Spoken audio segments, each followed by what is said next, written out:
Welcome to the deep dive.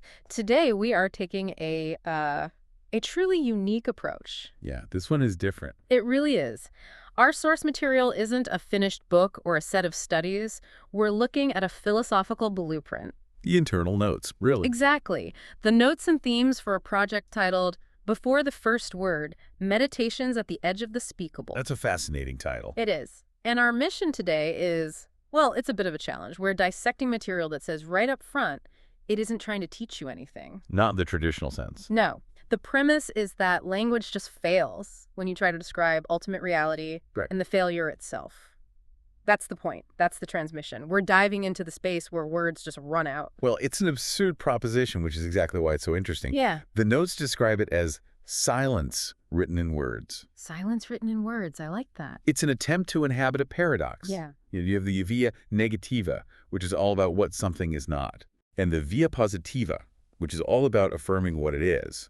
This material tries to sit right in the middle of those two. So who is this for then? It's for a very specific person. It's not for the seeker who's asking, how do I get there? Okay. It's for the person who has already had some kind of fundamental recognition. And now they're just standing there, a bit bewildered, asking, okay, but what is this? I really appreciate that focus and the structure of the blueprint. It's not what you'd expect. Not at all. It isn't a logical argument building chapter by chapter. It's organized musically. It uses recurring themes, motifs, variations, all to circle around an idea. The goal isn't a conclusion. It's what they call a deepening of the question. Let's start right there with that foundational premise. The project says it's impossible from the very first line, so why bother writing it at all? Because language is what creates the illusion in the first place. Yeah. Words divide. They create subject and object, inside and outside. This versus that. Exactly. But what it's pointing to is undivided. So the words aren't a map to the destination. They're more like an invitation to leap, to look past the map entirely. So the real content isn't in the words themselves. The text actually says the true book is found in the silence between the sentences. That moment the word drops away and you're just left with, well, the thing itself. That really shifts the focus from finding an answer to just living inside the question. Which brings us to part one, the question that remains. How is this different from the questions a seeker might ask? The ones that come from a sense of lack. Well, once that feeling of lack or separation starts to dissolve, those desperate how do I fix myself questions, they fall away. And what's left? What's left is pure curiosity, unmotivated wonder, the wondering question of the found. It's not about solving a problem anymore. It's just this persistent, profound awe. What is this? The question itself becomes the insight. And this leads to a really specific definition of mystery. In everyday life, a mystery is just something we haven't figured out yet. A puzzle to be solved. Right. What's the difference here between that kind of ignorance and true mystery? Ignorance is finite. It's a gap in knowledge you can fill. What's the speed of light? You can look it up. Got it. Mystery, as it's defined here, isn't an absence of knowledge. It's the presence of something that is fundamentally bigger than any knowledge system we have. And how do you know you're dealing with a mystery and not just ignorance? The signature is that the closer you look, the deeper it gets. It doesn't shrink when you investigate it. It expands. It expands. Okay, let's ground this in something tangible. The blueprint talks about the ordinary as impossible. If I'm just looking at my coffee cup, what's so impossible about that? It's what the notes call naming blindness. Right. The second we label it cup, we think we know it and we stop looking. I see. But if you actually stay with the raw phenomenon, the light hitting the porcelain, the physics holding it together, the incredible chain of events that brought it to your table, the subjective experience of seeing its color. It becomes completely inexplicable. Utterly. We forget how profoundly strange it is that anything exists at all. We've sort of developed this conceptual scar tissue over reality. We confuse the label with the thing. Precisely. So that foundation of mystery leads us straight into part two, which deals with what's famously called the hard problem of consciousness.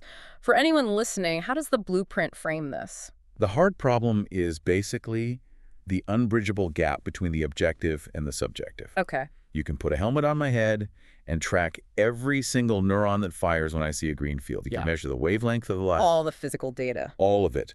But none of that data explains the actual felt, qualitative experience of what green looks like to me. How does physical matter produce subjective awareness? Correlation is an explanation. Not even close. Yeah. We're left with this internal light that science can't account for. And the investigation then turns inward. The blueprint asks, who is aware? What happens when you actually try to find that who? You find nothing, a profound absence. When you look for the self that is aware, all you find are things appearing in awareness. Like thoughts. Thoughts, memories, feelings, the stories of, they're all contents, they're objects. But the awareness itself, the knowing, is never found as an object. Because it's the space they appear in. It's the field itself. The you think you are is just a collection of movements inside that field. This leads to a huge shift in perspective, which the notes call the world inside out. This flips our usual assumptions completely. It does. We're taught the universe is this vast physical machine, and consciousness is just a tiny recent flicker inside of it. A little spark in a big, dark, dead box. Right. But if everything we experience, the stars, this conversation, our own memories, if it all appears within awareness, what does that inversion really suggest? It suggests the boundary between inner and outer just dissolves. Now, this isn't solipsism. It's not saying the world isn't real. Okay, that's an important distinction. It is.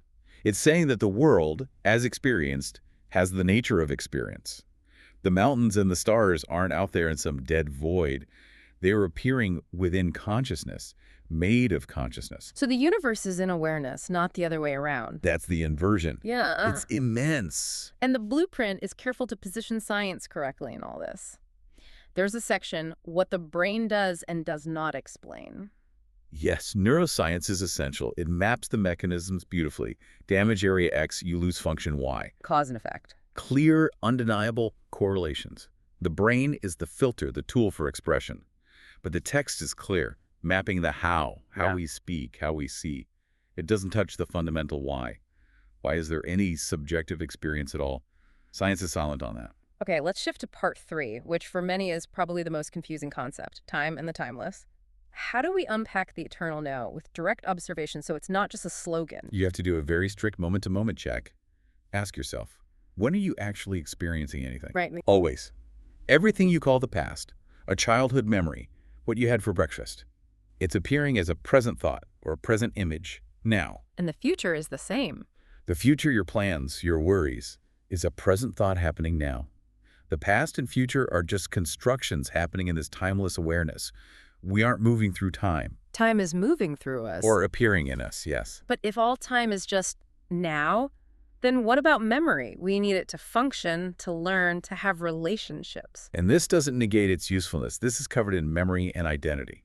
Memory is a beautiful essential library. It gives us coherence. It built our story. It does. Without memory, the personal narrative, the Mez story, it collapses. But the core insight is that the awareness remains, even if the story is gone. Memory is a content of awareness. It's not what you are. You are the stillness the story unfolds against. A great way to put it. This path leads us directly to part 4, death and the deathless. The material is very direct. It starts with certainty. What definitively dies? The certainty is clear. The body dies. The personality, which is tied to the brain, dies. And the whole library of personal memories dies. If you believe you are your story and your body, then death is annihilation. Full stop. And then the big question, what remains? How does it approach the deathless? With honest agnosticism, it focuses on what we cannot know. Okay. The insight is based on an asymmetry. The presence of awareness is certain, it's immediate, it's undeniable for every one of us. I'm aware right now. That's a given. Yes. Its absence, however, is always purely theoretical. You can never experience the absence of awareness because the act of experiencing requires it. This doesn't prove survival, but it changes the flavor of the question. It's just the ground under your feet. It does. The section on near the edge reports was fascinating. They're not presented as proof. No, just as data. Consistent data. What kind of... Near-death experiences. Across cultures, across time, you see these consistent reports of peace, light, and awareness existing separate from a non-functioning body. The point isn't to believe them blindly. But not to dismiss them either. Exactly. Just hold them as a body of evidence that challenges our purely mechanistic assumptions. It can often soften that terror of annihilation. Yet, even with all this insight, the blueprint acknowledges the fear that remains. The body is still terrified of death. Why? Because the survival instinct is biological. It's precognitive. It's not a philosophical position. It's the body's deep loyalty to life. So it's not a personal failing to still feel that fear. Not at all. It's not meant to be overridden by insight. The real change is in your relationship to the fear. Before, the fear was you. It held you. After this recognition, fear is just a powerful sensation held in awareness. It's a biological process you can welcome, not a personal flaw you have to fight. That reframes it completely. Yeah. So let's bring this into the world. Part 6 is about the living question. How do you integrate this constant wondering into daily life? This is where it becomes livable. The goal isn't to sit around philosophizing all day. It's about bringing full presence to the moment. Can you give an example? Sure. The notes use breakfast as mystery. You're not thinking, oh, my toast is a mystery. You are just fully attending to the sound the spoon makes, the warmth of the coffee, the light on the table. Total presence. And in that non-conceptual presence, the sheer impossibility of it all just arises. Wonder isn't a thought you force.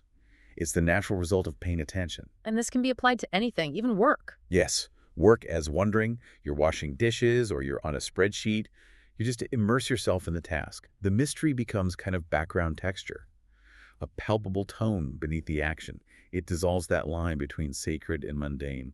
I was really struck by the idea of the other person as portal. That seems incredibly powerful for relationships. It challenges our deepest assumption that we're all separate, isolated minds locked in our skulls. Right. But if awareness is singular, one light, then looking at another person is just awareness looking through a different set of eyes, a different window.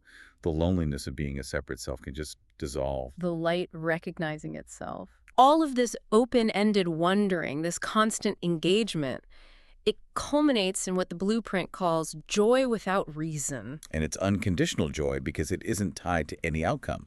It's not happiness you earn because things are going well. So where does it come from? It arises from the simple fact of being.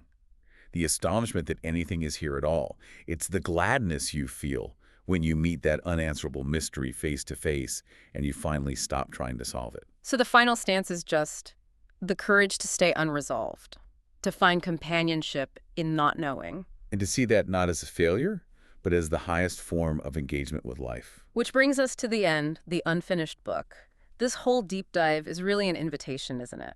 To write the next chapter, not with words, but with your own living. The question, what is this, can't be concluded. It's a way of being. That's it. The final pages of the blueprint are described as blank.